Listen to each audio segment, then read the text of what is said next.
दिल्ली के न्यू राजेंद्र नगर इलाके में एक ही घर में मिली दो वृद्ध महिलाओं की लाश के मामले में अब पोस्टमार्टम रिपोर्ट सामने आ गई है और मौत की जो दर्दनाक वजह पता चली है वो हमारे तथाकथित सभ्य समाज पर एक करारा तमाचा है। रिपोर्ट के मुताबिक दोनों महिलाओं ने भीषण गर्मी, भूख और लाचारी के कारण तड़प तड़प कर दम तोड़ दिया। इस मकान में 91 वर्षीय चंद्रकांता और उनकी 80 वर्षीय ननद सरोज बाला बिल्कुल अकेले रहती थी और पोस्टमार्टम जांच से ये स्पष्ट हुआ है कि सरोज बाला की मौत अपनी भाभी चंद्रकांता से करीब 7-8 घंटे पहले हुई थी।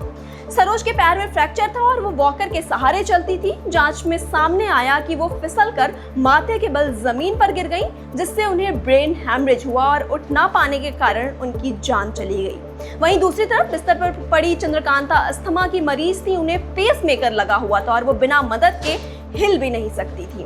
आंखों के सामने अपनी ननद को तड़पते देख चंद्रकांता गहरे सदमे में चली गई और चिलचिलाती गर्मी और भूख के कारण आखिरकार उन्होंने भी दम तोड़ दिया। पुलिस के मुताबिक जिस कमरे में शव मिले वहां कोई एसी या कूलर नहीं था, बस एक पंखा चल रहा था। आपको बता दें कि यह खौफनाक मामला गुरुवार सुबह तब सामने आया जब घर के पोर्च में सफाई करने वाली सहायिका को अंदर से तेज दुर्गंध आई।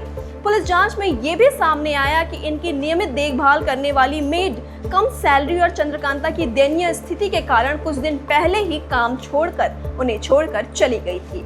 इसके बाद मंगलवार 26 मई की सुबह सरोज ने बाहर झाड़ू लगाने वाली महिला से ही चाय बनवाई थी, जो उनका आखिरी निवाला साबित हुआ। इन 2 दिनों तक किसी पड़ोसी या रिश्तेदारों ने उनकी सुध नहीं ली, यहाँ तक कि किसी को भनक भी नहीं लगी कि अंदर 2 जिंदगियां मदद के लिए तड़प रही हैं। दरवाजे बंद होने और अकेलेपन की वजह से वक्त पर कोई सहायता नहीं पहुंच सकी और अंततः दोनों बुजुर्ग महिलाओं को अपनी जान गंवानी पड़ी।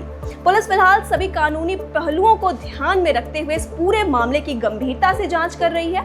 इस दर्दनाक घटना ने महानगरों में बुजुर्गों के अकेलेपन और हमारे समाज की संवेदनशीलता पर कई झकझोर देने वाले सवाल खड़े कर दिए हैं। आप पल पल की अपडेट्स के लिए जुड़े रहिए अनादि टीवी दिल्ली के साथ। मैं थी आपके साथ प्रज्ञा वैदेही।